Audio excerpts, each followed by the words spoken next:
Good evening, everybody that may be listening. My name's David Young. I'm a member of the Boot Brisbane team up here in Cairns. With me this evening is, as always, is Bill Bates, the head coordinator of the Boot Brisbane team. Good evening, Bill.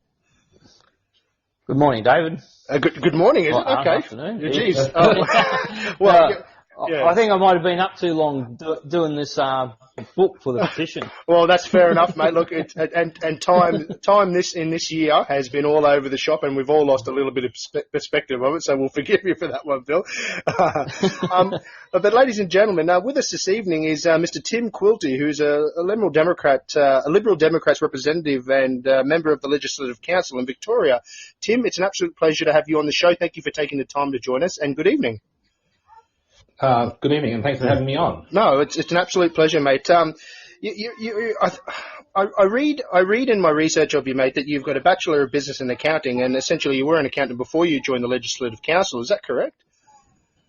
I was an accountant for about 10 years, and before that I was working on my family farm at Adelong in southern New South Wales. A rural man. We like those up here in North Queensland. You know, people that are, have their grounds in the more rural sense usually make a lot more sense, we find. And I'm sure you have the similar sort of thoughts as we do when it comes to how you have to deal with the people that come from Melbourne.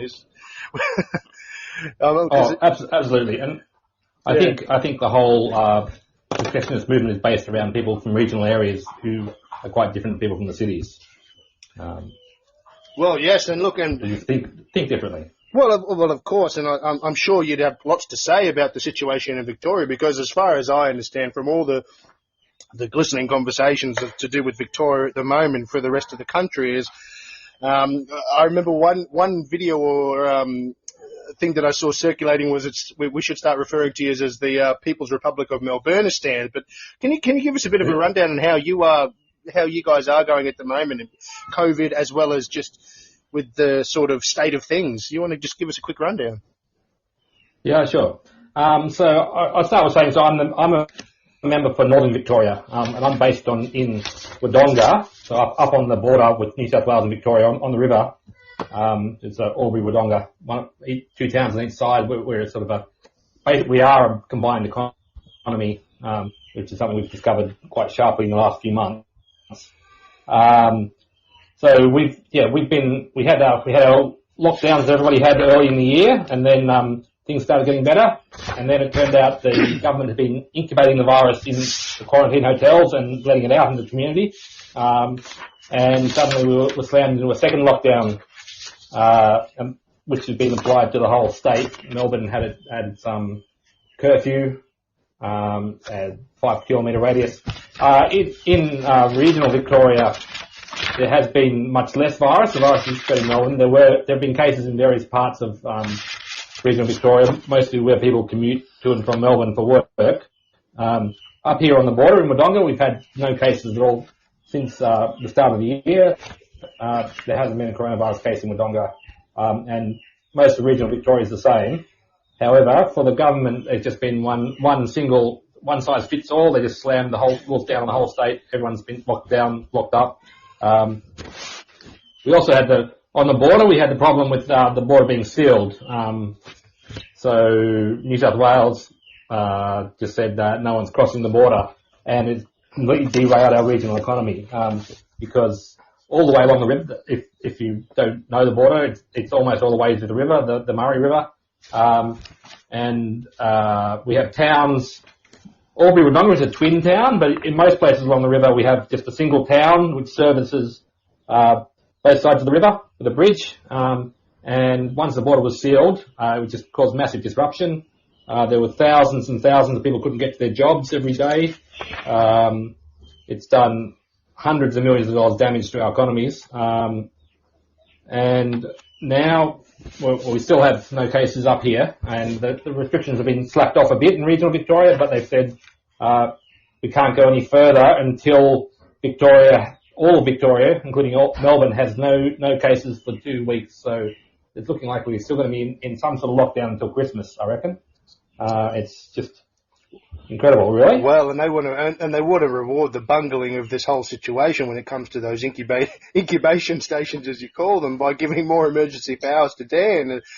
And I see that you've oppose that to its utter and core, and you've had huge support of that because, I mean, when the whole second wave could be essentially caused by that, it's like why would you want to be stuck in a situation of lockdown by the same people that bungled it in the first place? Is that essentially the sort of scenario that you guys are stuck in now? Oh, I think absolutely. And look. I think this has now become Dan Andrews, the Premier's white whale. He let the virus out. He knows he's responsible for what's happened since, and he is going to kill it. And he has to kill the whole economy and everything else in the process. He's going to do that to make sure that he wins in the end. Very well put by referring to it as Dan Andrews' white whale. I must admit I had never thought of it like that, but that is probably the best way I've heard it encapsulated when I see what I see about how Dan Andrews has had to respond now post this debacle. And look, mate, lucky there's people like yourself representing rural Victoria there to try and stand up for the fact that, listen here, it's not it's one size does not fit all in this great state of ours, and it's led you to obviously have the sense that, you know what, maybe we should be isolated from you because, Tim, every single component of that story that you were just talking about, bar the geographical locations and landmarks, could be copied and pasted to the scenario that we face here in North Queensland. And part of the reason why we've been driven to the point from our far-off capital of Brisbane, which is significantly further than you guys experienced, to lead us to want to drive for a new state. And when you mention about the local economy being significantly damaged, and they're happy for the produce that's created in your local region, no doubt, to still travel to Melbourne to feed the populations, but when the representation ultimately causes governments like yours to make you suffer, you wonder, is this the way that we should be continuing for the future? And it's led you to have that similar sort of mindset as us. Is that correct? Yeah, that's correct. Yeah. So when I was elected, in my maiden speech, I talked about Brexit, which was the idea of the region separating from Melbourne. At the time, it wasn't something I was serious about. It was like I was trying to use it to make a point because it's always something I thought that should have happened, but it was something I thought that never would. Probably like a lot of people, we think, yeah, it would be great if it happened, but it's never going to happen. But just living through the last 2 years in Parliament, but especially the last 7 or 8 months of the coronavirus lockdown, it just made me realise that not only should it happen, it has to happen, or we don't matter. We don't matter at all to the city. We're an afterthought, a momentary blip on the radar, and they forget about it again. And not just Melbourne, but Sydney. I mean, Sydney, the government of Sydney slammed this lockdown on our boy with no justification, no reason. They just said there's a virus in Melbourne. Let's seal the border. Devastated the economies in Albury and all along the river. In New South Wales, the damage they've done has been far worse than anything the virus would have done. But it's just like the regional areas don't matter at all to the government. It's a blip. It's a rounding error in their view, and it just doesn't matter. You know what, Tim, and it brings us to a scenario with similar scenarios that no doubt you've experienced that we have, where we had local pubs in a place like Richmond, in central Queensland, in the middle of one of the most vast and deserted areas of the whole of the nation, as opposed to the red centre, where they're like, sorry, we've got to shut the pubs down because of COVID restrictions from the Queensland government. And when you're left with the utter devastation that can happen to small communities, not just financially and economically, like you point out very vividly, it begs to differ. It's like, this is why we live here, so we don't have to deal with this rubbish. And why can't you see it the way that we can respond to it as a community far significantly and better than you guys can in a condensed area like Melbourne or Brisbane or Sydney? And, you know, we've constantly had the argument that we're doing it in your best interest, but there is no argument when there is one case in the whole of North Queensland or 2 cases in the whole northern area of Victoria. And to devastate the economies, especially the local ones, is shooting both feet as opposed to trying to do any good, isn't it? Yeah, well, exactly. All the little towns up in the mountains around here, a lot of these places got whacked with bushfires in January, and then they've been whacked with this COVID lockdown. But they've never had a case. It's never been a possibility of a case. They've closed the pubs. Businesses have gone broke, and there's just never been a justification for it. But the governments just didn't need to have a justification. They just wanted to do it. They say if we make something different in the regions, then people will travel from Melbourne to the regions, and because they can do what they want there. But I mean, I don't think that holds up at all. It's just incredible. I mean, wearing masks. So all of Victoria has to wear masks. Even out here, if you go for a walk in the bush, if you're out hunting or fishing on the river, if you're caught not wearing a mask, you'll be $200 fine. And just the last week, people have been quizzing the Premier over it. Why on earth would you do that in regions where you won't see another person, or you'll be out for hours by yourself? And he's saying it's just the rules. It's the rules. We're not changing them. Sounds a bit like the old adage where it's like if a tree falls in the forest and no one's there to hear it, did it really fall? Sort of a thing. If someone goes into the bush and fishing and they don't wear a mask, did they have a mask at all? Yeah. Well, I mean, everybody, if you go walking on the river or wherever you are, people have a mask around their neck, and they think them coming, they pull it up over their face for a moment, and then pull it back down again. But it's just nonsense. We never should have. Sure, in crowded supermarkets maybe, although like I said, we've had no cases here at all. There have been regional areas where there have been cases, but in the northeast of Victoria, there's nothing at all. It's incredible. Look, and I have to be honest, Tim, it's as a Queenslander and as a fellow Australian, it's really disturbing to see some of the implementators' things that's happening, because, to be quite honest, we're not far off with the current state of things in our state, the way that they've had a draconian response to some of the ways to implement policies that the benefit of the safety of the community. It's absurd. And look, I must admit, you have to clarify this for me if I'm wrong, because I only saw it either yesterday evening or today at some point. Is it even true that they're starting to, the government is starting to respond by saying, if you see your neighbours doing something that is against the lockdown rules, dob them in? Is that even the case as well? Oh, absolutely. So wow. Dobbing your neighbours. We had a fight about a month ago about extending the emergency powers, because so the government, when the crisis started back in March or early April, they declared a state of emergency, and they brought in their emergency powers so they could do all these things without pushing stuff into Parliament. And after that happened, they then didn't want the Parliament sitting at all, because they had all the power they wanted, and they basically kicked us to the curb and left us didn't want to have to come back to sit in the Parliament at all until the 6 months was over. And then they said they wanted to extend the powers. They needed powers for more than 6 months, so we had a big fight over whether that would be extended. And that got extended.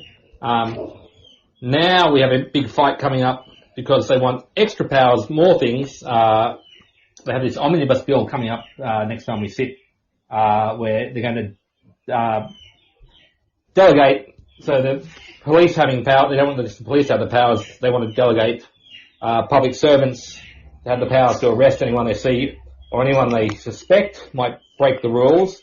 And then because in the regional areas they don't have enough public servants up here because they moved everything to Melbourne, they're going to delegate people who aren't public servants, just general people, public, oh my to have God. the power to arrest people for indefinite detention if they suspect somebody might break the rules. And it's just incredible.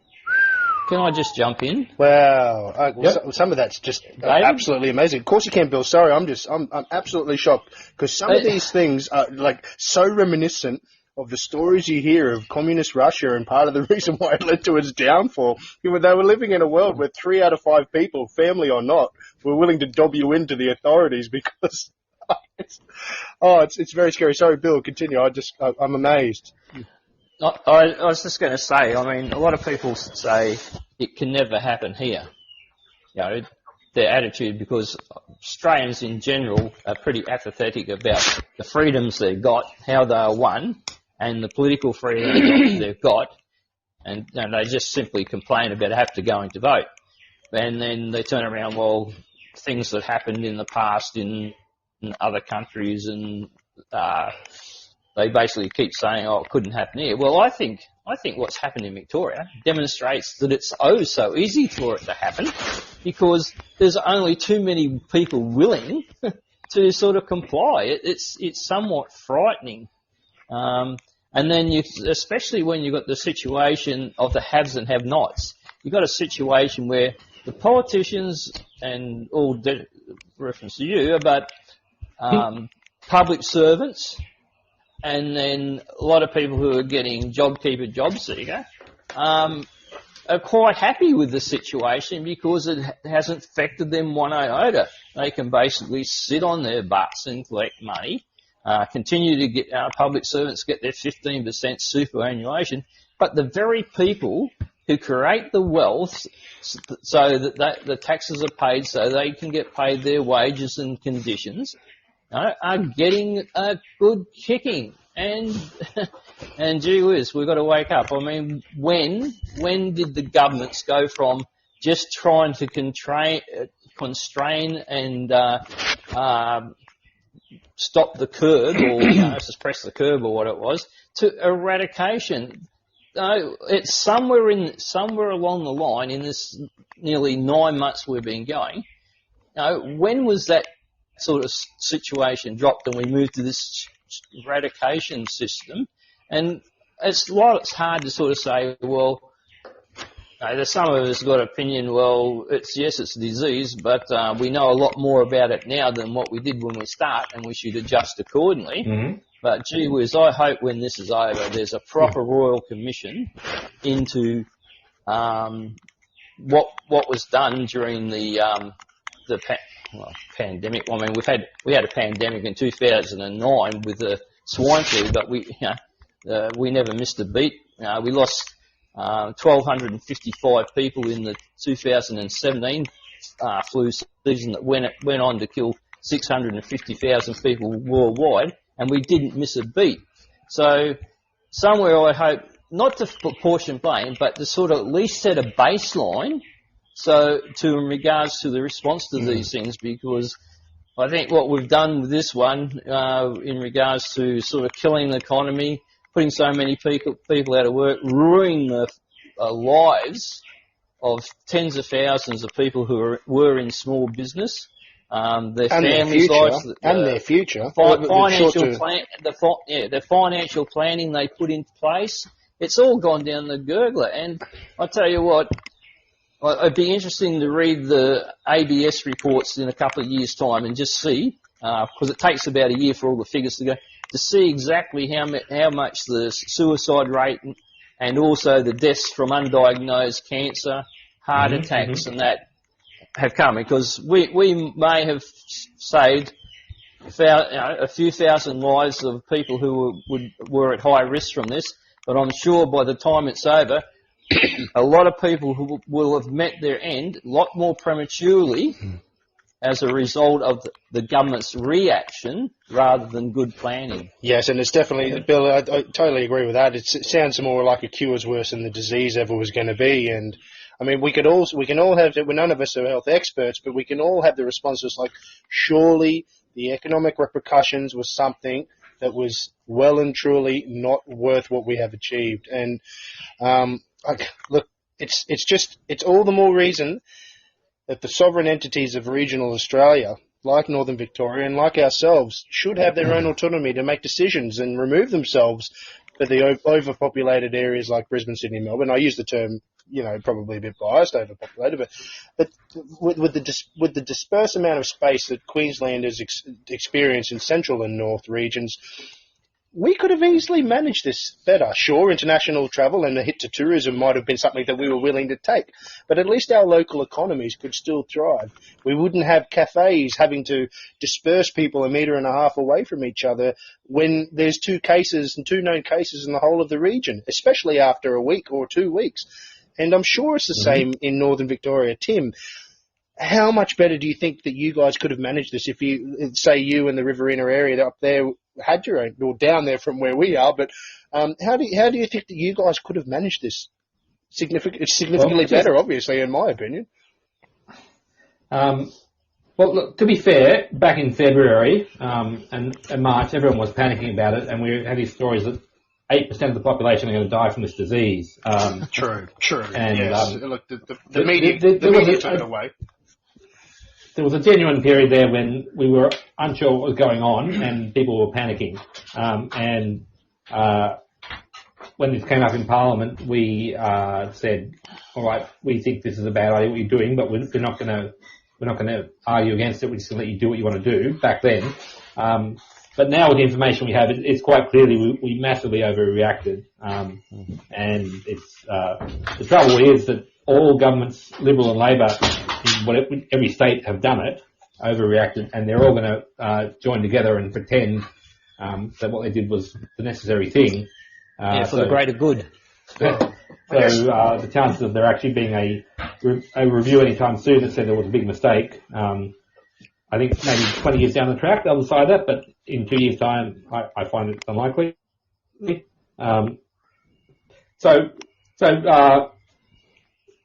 We must, if even we had a separate state here, we might still be panicking in March. But understand. I feel like, well, just structurally, if we hadn't had the border closures, we would have been much better off here. We would have made rules for ourselves about the fact there is no virus here, and we can go about our ordinary lives.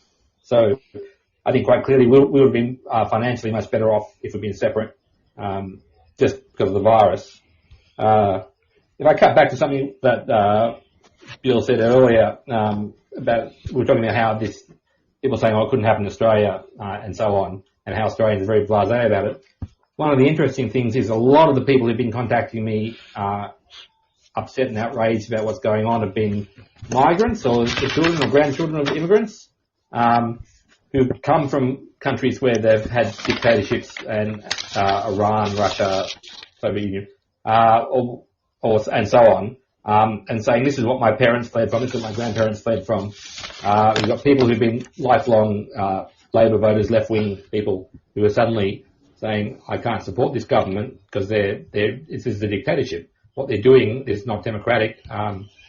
There's been probably a massive political awakening, if you like, in people who were previously not particularly engaged. The majority of people still think the government's doing a good job and doing the right thing in the city, especially. But it might be 20% of the population are suddenly very, very upset and very politically engaged and active. And it's probably arguably even higher in the regional areas. And that's going to make a big difference in the period going forward from here, I think. Geez, isn't it weird when it's a bit of a strange concept to come around that immigrants and people that have come from other countries, whether it's dictatorship-ridden countries or war-torn countries or countries that are, still coming out of that recovery in Western Europe from the remnants from the Russian Empire, so to speak. But when you get them contacting you saying, "Hey, guess what? The party that's generally been trying to get the immigrant vote for the whole of for the last 20 and 30 years, the Labor Party, I don't like what they're doing, isn't it? It's a topsy-turvy world we're in at the moment, isn't it?" Oh, absolutely. Yeah. We had a party meeting a week or so ago, and we had a bunch of people we had a couple of Iranian immigrants, people with Russian history and or Russian migrants, and they're all they've come and joined our party because they suddenly realise liberty is really important and worth defending. It's probably a wake up call. Well, they came here to excuse my language, escape that crap. And I guess they're just going, guys, come on, what? No, you made a wrong turn somewhere. This is not about a virus anymore. We know, trust us. Especially if they've lived it. But yeah. So I have a lot of people contacting me with conspiracy theory that Dan Andrews wants to overthrow the government, create a communist republic in Victoria, and so on. So I don't believe that's true. No. I mean, he's a totalitarian at heart, and in different circumstances, that's what he would do. But in this situation, all he wants to do is kill this virus, and he doesn't care what has to be squashed in the process to get there. As I said, Tim, that example of calling it the white whale, Dan Andrews' white whale, I think that is probably the most concise way I could encapsulate it now if I was ever talking to someone else. But at the end of that book, Moby Dick, what happens? The ship goes down. And look, I hope that the great state of Victoria does not necessarily end up floating shrapnel on the waters of the great ocean that is Australia, because none of us want to see any harm come to such wonderful people like yourself that make our country what it is. But look, all the more reason that representation and the ability to have that sovereign ownership of decision making, whether it's in the regions or whatever component or country or part of the state of this country, I should say, is important. It's obviously had you guys thinking about the fact that maybe we could have done this better if we were our own state and decided how we would respond to this. And look, we've had prominent people, and one of them is Professor David Flynn, who's even referred to the movement we do up here as Boot Brisbane, as Mug Melbourne, and Sack Sydney. So I think you need to remember the component that, maybe it is time the regional Queensland, the whole nation over, suddenly take a stand against the fact that, we do things different, and we do things the way that it benefits us, it benefits our local economy, and does not benefit the state as a whole, which is predominantly just the more populated centres. We have a situation here in Queensland, Tim, and look, I won't claim to explain the Queensland state politics, because it's a bit absurd, I'm sure, to a Victorian that has two levels of government there, but we have a situation where we have 73 representatives in a concentrated area 250 kilometres from the CBD of Brisbane. Is it a similar sort of scenario there, even with the upper house, which you're a representative of? It is similar. So 3/4 of the electorates in Victoria are in Melbourne or Greater Melbourne, and we do have an upper house, but it's divided into 8 regions. 5 of those regions are Melbourne, and 3 of them are regional regions, Northern Victoria, Western Victoria, and Eastern Victoria. But even in those 3 regional regions, about 10-15% of the voters are now living in Melbourne, as Melbourne grows and sprawls out, and as the electorates move into Melbourne, increasingly we lose seats in the regional areas, and the regional regions move into Melbourne. So, for example, quite a lot of the Labor Party vote comes from Metro Melbourne, and their MPs the regional MPs actually live in Melbourne.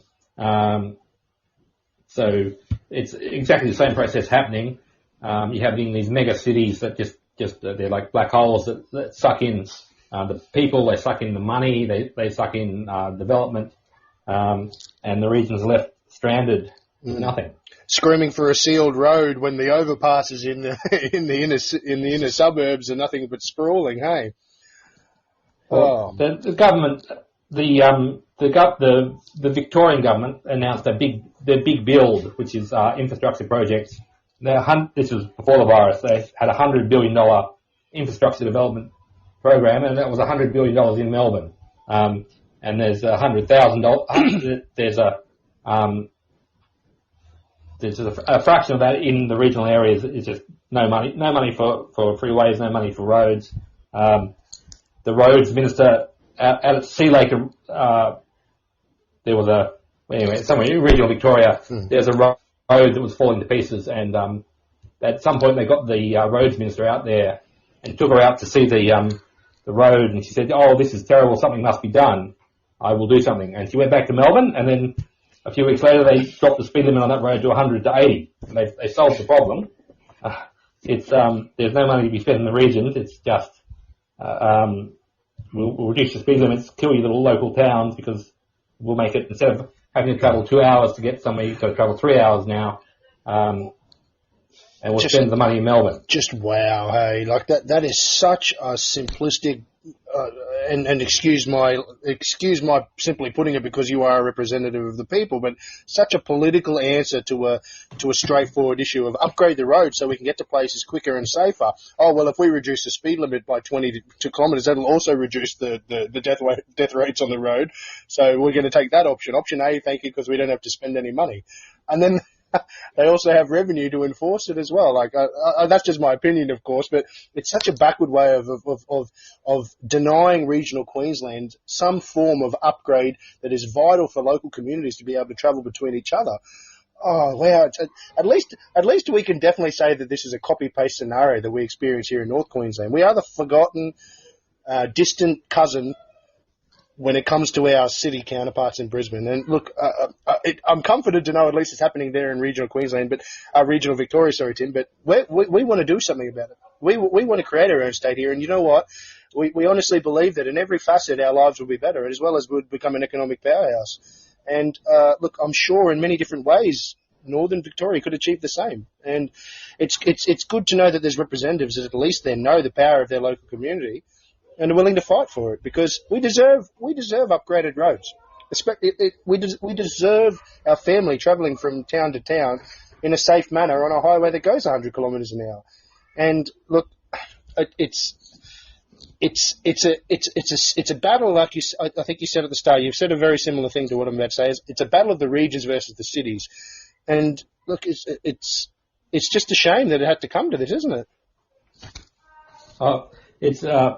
Well, I mean, it was probably inevitable. The way our states have been designed, it's inevitable sucking force of everything running into the cities. And we probably should have done something about it before. It's been maybe 50 years ago or 70 years ago. We should have fixed it. But it wasn't quite so critical and crucial and not quite so visible. And people, I guess, are a bit complacent about it. But now it should be obvious to everybody living in the regions that we have to do this, or our whole areas will die and blow away.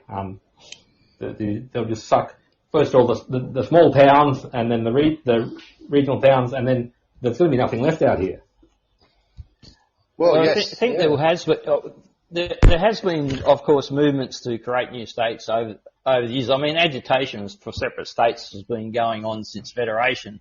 I mean, you had the Riverina group way back in the turn of the century on the banks of the river. I think there was a big movement through Wagga.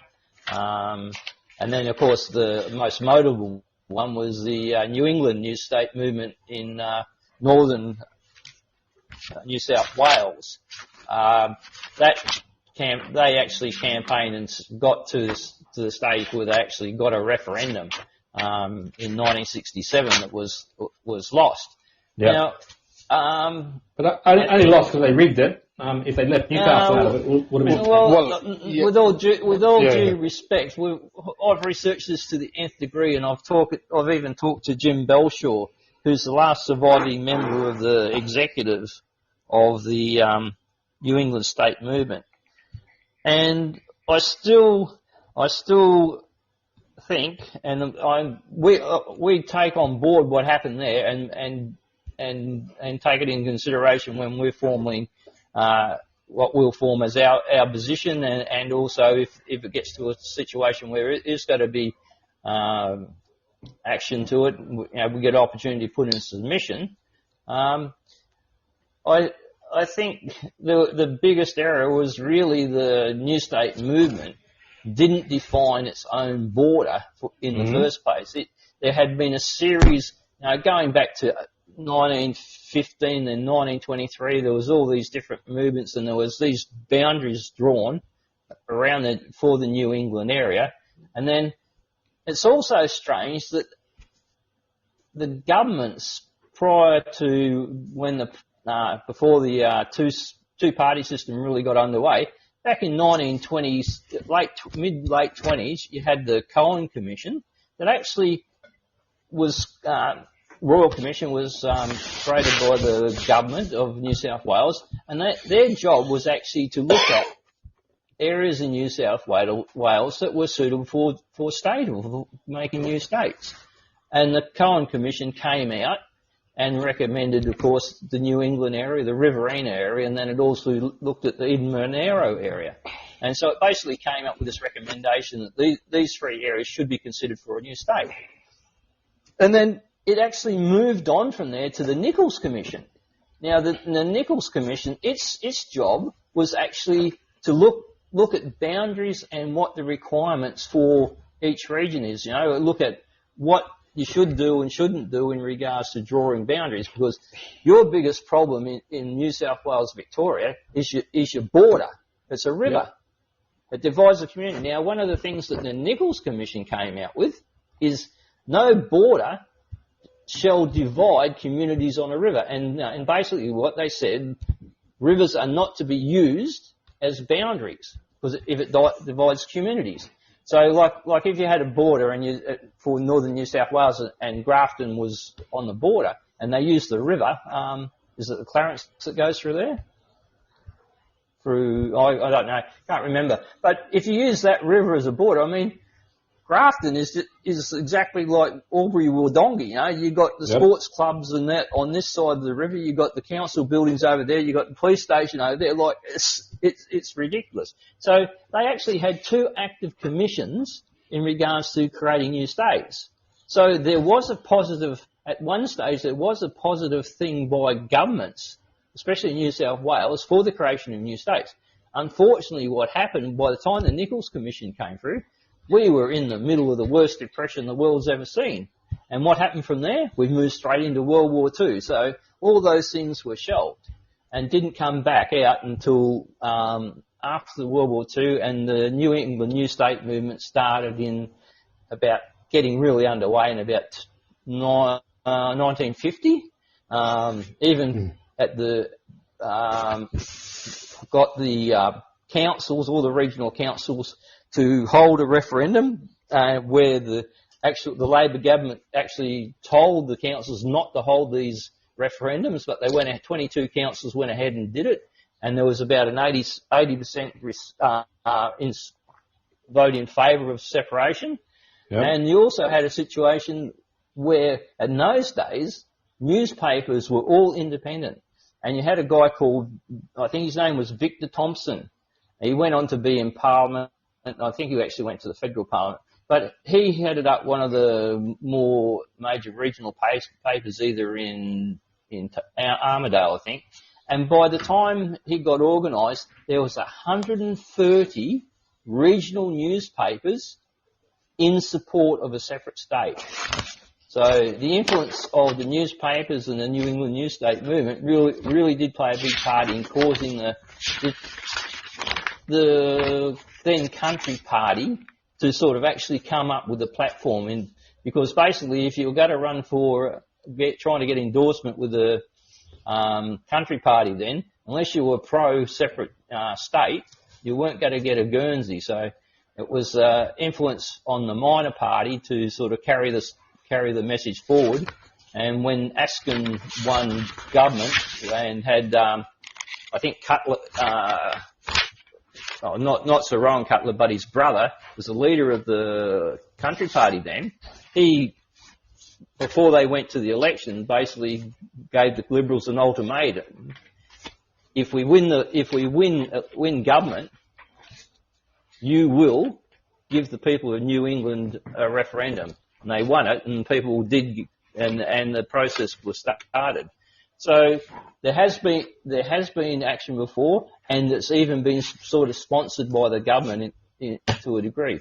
But now you have a major problem. Is what you really need is probably action in New South Wales and New South Wales and Victoria simultaneously to hive off a territory to form the new state. And is that the sort of premise, the people who are involved now, like the Riverina state movement and things like that, do they look at both sides of the river in this conversation, or is it just one side of the border and not the other? So, all right. So I think the Riverina state people were initially focusing only on New South Wales, and it's only recently when we started talking to them that they've thought that Northern Victoria could be added as well. The trouble is, and the trouble's always been, where do we draw the boundaries? Where should it be? There's a whole bunch of different possible models. There can be literally the boot Sydney, boot Melbourne, boot Brisbane model, where everything except those big cities and the bits around them become separate states. Or we can do a merge.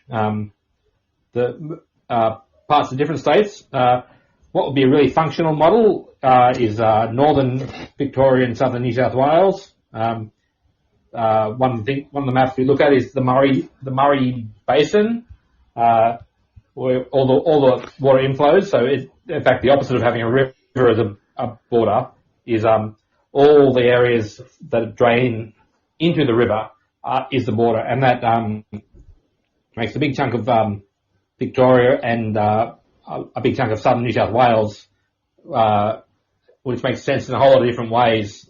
Geographically, it makes sense economically because the interests of people in those areas are quite aligned. Irrigation, logging timber, all the extraction industry things make sense.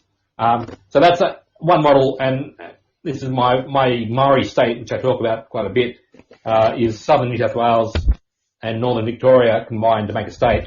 However, that leaves then a rump in Victoria of the coastal areas of western Victoria and the coast of eastern Victoria left behind to be screwed by Melbourne. A separate model is just, as I said, just boot Melbourne and make a single state of the rest of regional Victoria, and boot Sydney and make a separate state of the rest of New South Wales.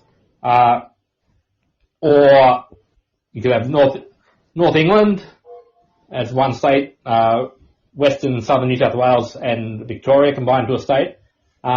If you did that, you're looking at a state with 3 million people, which is, given that Tasmania's got 500,000, that is really quite a viable model as well. There's a real question where and how to draw the boundaries. We talked about New England. If Newcastle had been left out of it when they had the referendum, that would have passed and there would have been a separate state.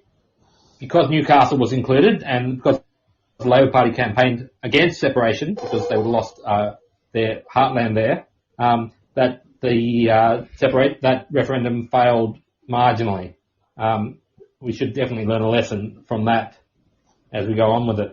I think there was two factors in that. There's firstly, Askin didn't want to lose all those Conservative seats in northern New South Wales because that was the Country Party's heartland, and if they hived off quite a few seats under the original proposal, his two-seat majority in Sydney would have evaporated and he would have been out of power.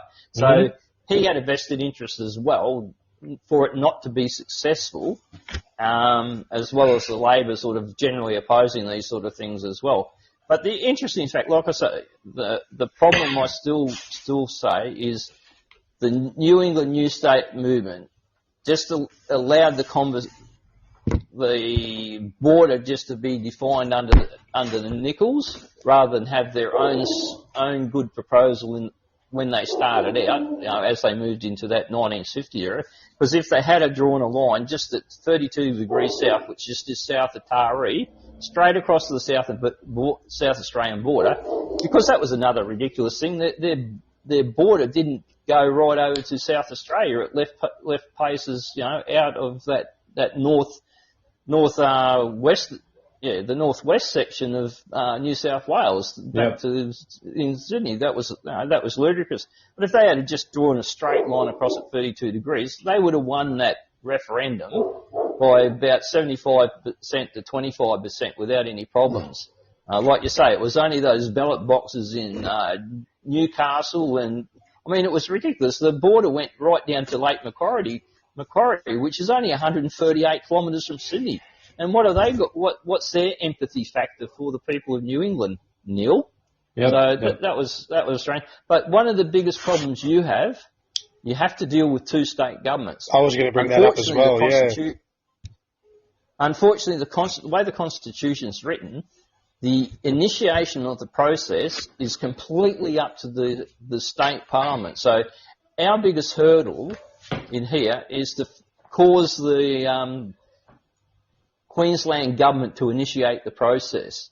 You would have double the problem that you have to cause the New South Wales and the Victorian governments to initiate the process, at least to give you some sort of commission to sort of then get your boundary sorted out and then have a referendum. But I mean, that is the biggest hurdle in the first place. And the only way, exactly as it happened in New England, a minor party had to go and hold the bounce of power with the major, although at that time the Country Party was a fairly sizable party. I think they had 16 or 17 seats anyway. It wasn't just a real minor like ours are, but our only hope is that minor parties in central North Queensland who are generally committed to a separate state, if we end up with a hung parliament, that they're the ones who get the opportunity to broker the deal with either the majors to form a minority government. And we have one party at the moment, the North Queensland First Party, has actually got written into the Constitution that they want a separate state, plus their policy for a separate state reads basically, if they have the opportunity to form government as part of a minority government, a non-negotiable position is that the government initiates the process for a separate state. And that's what it hinges on, that initiating that process. So I think that's exactly right. In Queensland, you have Liberal and National Party merged, but in the rest of Australia they haven't. In New South Wales and Victoria, the National Party are losing seat after seat. They're being ground up. Independents or other minor parties like Shooters, Farmers, Fishers are booting them out of their far west seats in New South Wales. In Victoria, independents have been taking the seats away from them. For their interest, they've been tied so much to the Liberal Party and doing things that impact on the voters in the regional areas that they just become irrelevant. If they want to save their party, they actually need to actually do this and break away from the city and focus on the interests of the regional voters. I think that'll be a big selling point for them. Yeah, I think one of the a couple of the worst decisions they ever made is one, go with the Liberal government's decision to amalgamate councils, that basically caused an uproar, yet, they backed the Liberals against their own sort of constituent base, and the other one was the Greyhounds, unbelievable, that an activity that's, was something that was well enjoyed and sort of into in the regional areas, that they wanted to shut it down, with no discussion. It's sort of really that's one way to sort of get rid of your voter base in a hurry. Yeah, but especially when it's based off what might be one report or one instance of one bad egg amongst the whole industry, and it's just saddening, isn't it? There's just a big divergence from the views of people living in the regional areas and the people in the city, and it's just getting squashed out. So we've seen in New South Wales now with this koala issue, where it's been framed about killing koalas. It's property rights for farmers to farm on their land and to cut trees down on their land, but in the city, it's framed as National Party want to kill koalas, and Liberals won't do that because we respect the city views. We absolutely need this economic separation, or they're going to kill the economies in the regional areas, which are based on farming, which are based on mining, which are based on irrigation, which means we have to build dams and use water to irrigate farmland. In the city, that just doesn't matter. They don't care, and the governments don't care because it's just a fraction of the votes required. If we don't do anything about it, these whole regional economies will be screwed down to nothing, and everyone will be gone. It'll all blow away. We need to. Something has to happen. Well, and it's what we experience up here. Is we literally put the food on the plates of Brisbane residents in central and North Queensland. Not every single plate, but we literally put the food on their plates as communities up here. We literally mine the coal which goes to the power station which keeps the lights on for them, no matter what your stance is on the creation of electronic power.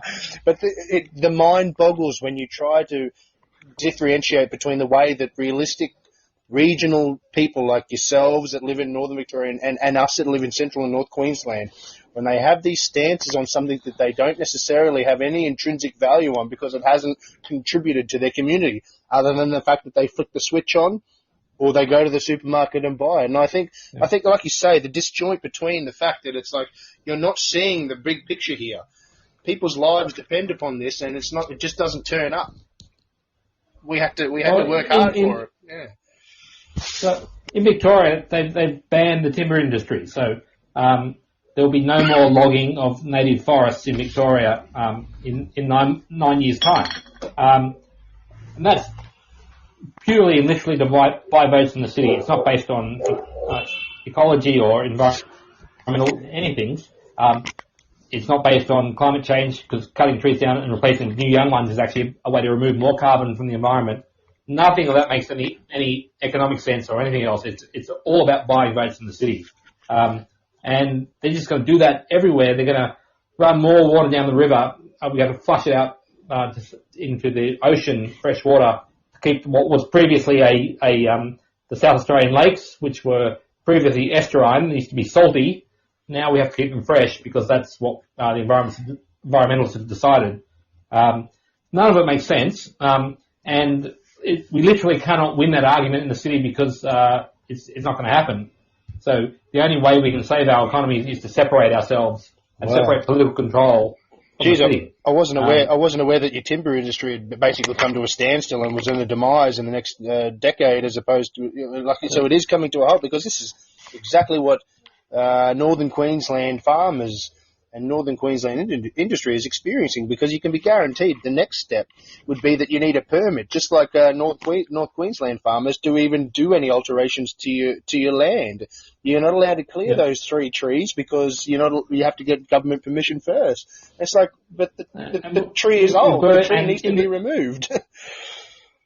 In these bushfires, and we burn these little regional little towns get burned out, because the government's banned any backburning, any hazard reduction burns, and they said we'll move the people out. We'll make it more of a national park, and they can all move to Melbourne. No, we've had too much of that. One of the things we've talked about is second federation, where we actually, rather than individual state movements, North Queensland, Northern South Victoria, Northern Victoria, Southern New South Wales, we need to actually say we're not going to do it one by one. We're going to have a movement right across the country to redesign this, because this problem applies everywhere. It applies in West Australia. We often hear a lot about West Australians saying, let's break away from the rest of Australia and make a new country. But if you talk to West Australians who don't come from Perth, which is only 25% of the population, they hate Perth. They hate Perth much more than they hate the rest of Australia. People from Perth hate the rest of Australia and think we're stealing from them. But the people from regional West Australia know that Perth is the bloodsucker that's sucking the wealth from them into Perth. Right across this country, this issue repeats, and what we really need is a second federation. To redraw the boundaries, to cut off our big cities into their own little separate polities, and where they can do whatever they want, and to let the rest of us get on with our lives. I think one of the big things is that there's no way, like a government in Brisbane, Sydney or Melbourne, can write legislation that satisfies the diversity of the population that they have. I mean, they write that legislation in those parliaments basically is written to match the sensitivities of the people in the concrete jungle who think they're environmentalists and not much more knowledgeable than the people who live in the regions and live on the land and are out in the regional areas in the natural environment much more than they'll ever be or have ever been in their life. So I think that's one of the big problems. No way can they ever write legislation to match the needs of the people in regional Queensland, and same in other regional centres. So that disconnect has to be a complete cut, Yes. and we need to do it as soon as possible. Well, correct. There's no way that gap can be bridged. We literally have to break away and just say, yeah, you go do you in Brisbane, in Sydney, in Melbourne, and we'll do us. And we could have a single state that was Victoria and New South Wales, except Sydney and Melbourne. That could be a state that would be more viable than what we have now for us. More state. I have maps where I've drawn 15 states or states and territories, but whatever it does, all we have to the imperative is to separate the cities from the rest of us. Well, that's correct. But the thing is, people in Tamworth or Moree have more in common with people in Mildura and Wodonga than they do with the people of Sydney and Melbourne. And that would be the strength of these new states, that all the people in the new states would have more in common than their major city counterparts. And the other thing, their population would be so dispersed, there would be no city or that could possibly become another Melbourne or Sydney, because you've got such a spread of people across the area. It's like Central and North Queensland. We get the thing. Well, why would we do it? Because we'll recreate the same situation, like Townsville becoming the capital.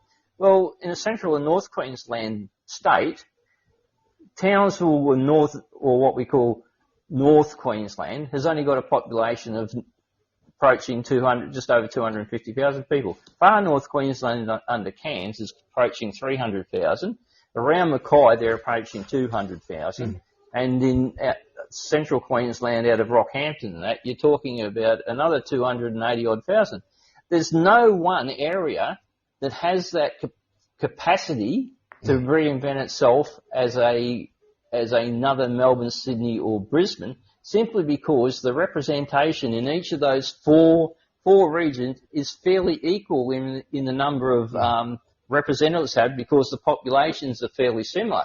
So you're not going to have this mighty imbalance where you've got, like we were facing at the moment, we've got 73 down in southeast Queensland, and we've got 17 in the whole of Central and North Queensland. And as their population grows faster, we're in danger. Well, we might have 17 of 93 seats, but you bet in the next major redistribution in about 4 or 5 years' time, we may only be 15 seats of the 98, and that's the problem. People need to recognise that as now and start taking action to end that disparity. Well, not to mention the fact that our regions have far more in common and are very, very similar. We all are distinctive Queenslanders, Northern and Central Queenslanders, and we all love the little sects in which we come from, but we would have far more in common as a new state with those four regions than we ever would in the existing one. And I think that the great opportunities that we could accomplish as our individual sovereign communities as a whole would be far greater than anything that could ever be achieved in the current state of things. Gentlemen, I wanted to mention that we've just approached an hour, and I guess we should start wrapping things up, and we've very much appreciated you taking your time, Tim, to come and join us. I wanted to, I don't know if you were just about to say a thought as well, but I wanted to bring up the fact that you're a volunteer firefighter, and you have been for a little while. Is that correct down there in Victoria? Not in Victoria. When I was on the farm in New South Wales, I was a firefighter. But that, I mean, if you grow up on a farm, you're a volunteer firefighter. It's like a, of course, it's not voluntary. You do it. No, of course, mate. Yeah. It's your farm that's going to be out. When I left the farm and went to become an accountant, I stopped doing it. And since I moved to Victoria, I haven't done. But after having gone through the fires in January this year, I'm thinking about trying to join a local brigade again down in Victoria. I won't go into the story, but I was up at the family farm at Christmas, and the fire broke out and everything got burned, and I spent 2 weeks fighting fires.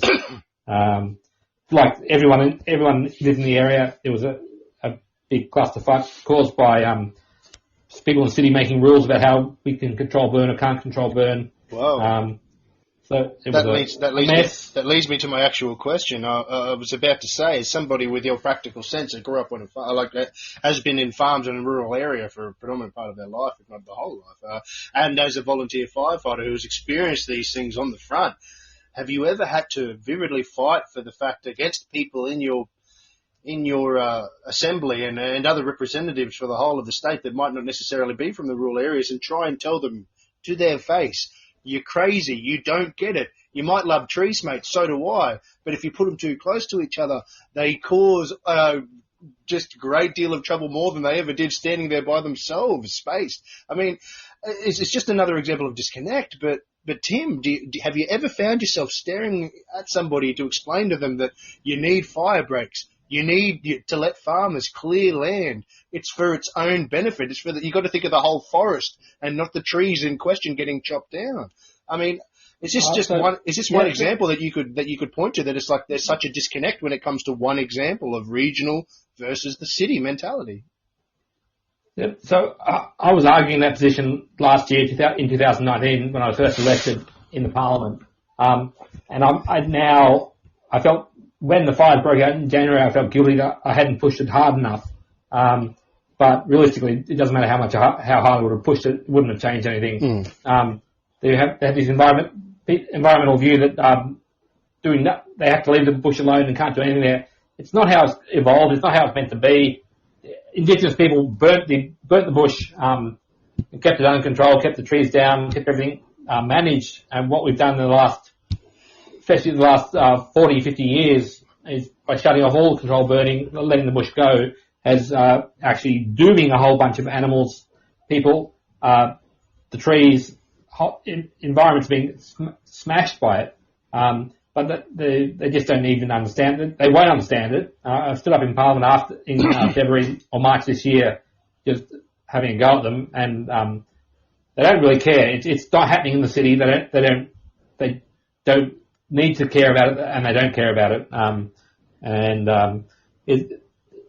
So the fires, even before COVID-19, was the cracking point for me, where I said we need to break away from these people. We cannot coexist with them anymore. We must separate. I guess the one thing I love is an example. Just before you say something, but the one example I love is when someone mentioned about controlled burns and the amount of wildlife that was destroyed in all the fires we've had at the start of the year and the end of last.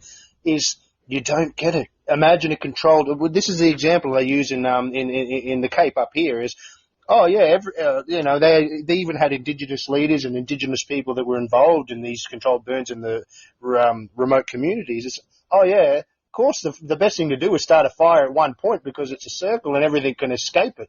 When a lightning bolt strikes in several different areas after a big storm, and it's just fire after fire after fire, of course you're going to get this devastation to the wildlife as well as the forests, as well as the flora and fauna. The mind boggles, and you can't explain this to people because they don't understand the premise that a little bit of burning does the world of good. Not only will it stop the loss of life and property, but it will stop the absolute devastation to our flora and fauna. And the more power to you is to try and get across your Riverina, Northern Victorian New State, because we're hoping to beat you, Tim. But all the more reason it's good to know regional communities in other states are experiencing the same eye-rolling experiences that we are. Sorry, Bill, did you have something to say?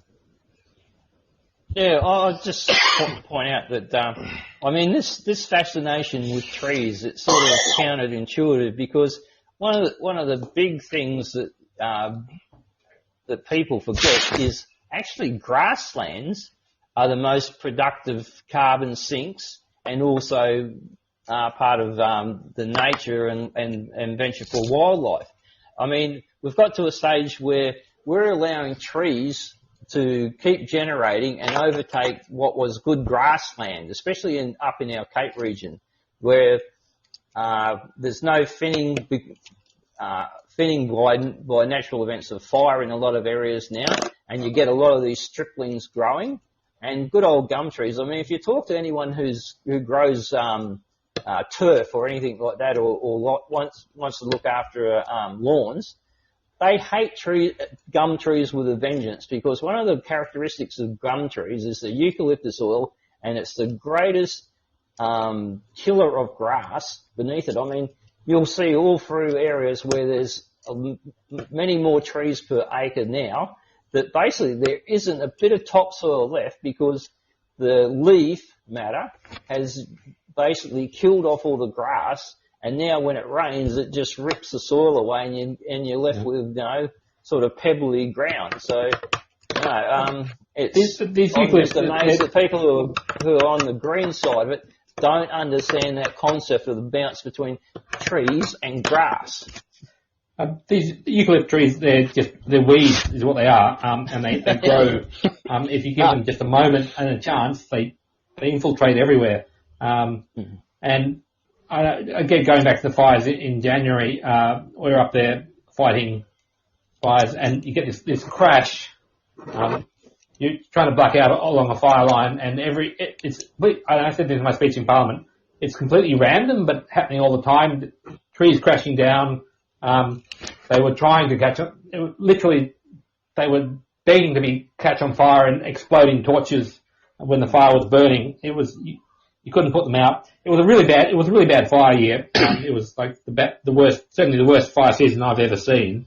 You can't blame everything that happened on environmentalists, but just mismanagement has really accelerated the problem. And I'm quite off eucalypts now. I wouldn't plant one. Well, just on another topic, just before we go, sort of thing, sure. We'll wrap up soon. In regards to separate state movements on the Riverina, is that my impression, speaking to Solomon Birch, is that there's more than one. Is that the case, or is it just the Riverina State group I think with David Landini? I think the Riverina State is the big one. I haven't personally come across anyone else doing it. There might still be a North England separation movement as well, and I think that would be ideal if North East New South Wales broke away as a separate state, and the rest of regional New South Wales broke away as a separate state with southern Northern Victoria. But as far as I'm aware, the only really active people are the Riverina State movement. Yes, I talked to David today and sort of gave him some of our information. We're going to catch up and hopefully join on a podcast, and then sometime in the future it would be great to have yourself and him on a Zoomcast with. We've got another platform called Northern Vibe. Which is probably more conducive in regards to having 2 or 3 panelists on at the same time, because you can actually see each other and not talk over each other so much in that sort of situation. So hopefully you give that some consideration in the future. I'd be very keen. Anytime you want me on, I'd be happy to come. This is something I really want to see happen. It's not. Some people have asked me why, as a Liberal Democrat, which is small government, low taxes, personal freedom, why this is an issue for me. But because I come from the regions, but also because I believe regional areas will literally be more pro-freedom. And I give up on the cities ever embracing freedom now. Whereas if we can break away, we can actually make a space where people can still be free to do what they want. So anytime you want me on board, I'll come.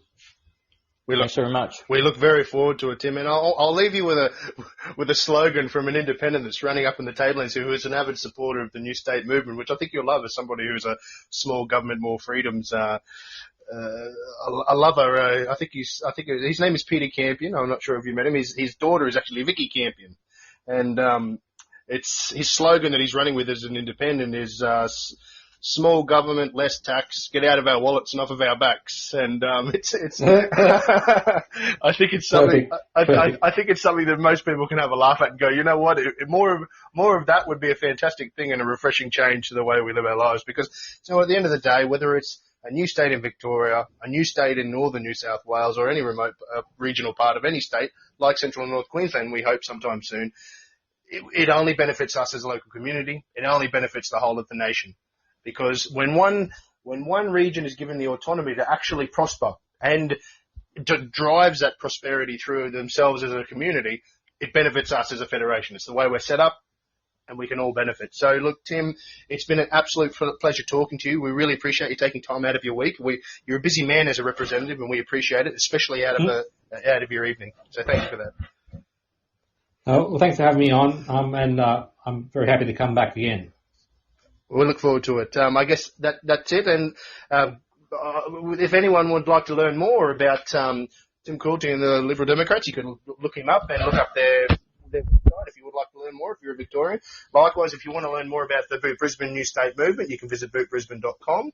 You can like us on Facebook at bootbrisbane.com Facebook page, as well as thank you to the sponsor of this podcast, another Facebook page called Yes to a North Queensland State. We also have Matt Maloney, a colleague of ours who runs a Zoomcast of a similar nature like tonight, called Northern Vibe. You can look it up on Facebook as well as the website, and you can tune in more where we have fantastic guests just like yourself, Tim. So again, it's been an absolute pleasure, Tim. It's been wonderful talking to you. Thank you very much. I wish you the very best and stay safe down there in Victoria, and hopefully it's all over before it gets any more strange. Yeah. Well, hopefully, we look forward to it, but I think we're not going to be let out of prison before Christmas at the earliest. Well, look, whether it's regional Victorians or those that live in the city that see common sense, they're lucky to have you up there fighting the good fight. So good on you, mate, and wish you the very best of luck. Good evening to yourself, and good evening, Bill. I'll chat to you later in the week, mate. Good night, David. Good night, Tim. All right, good night. Thank you. Good evening, gents. Good night, everybody.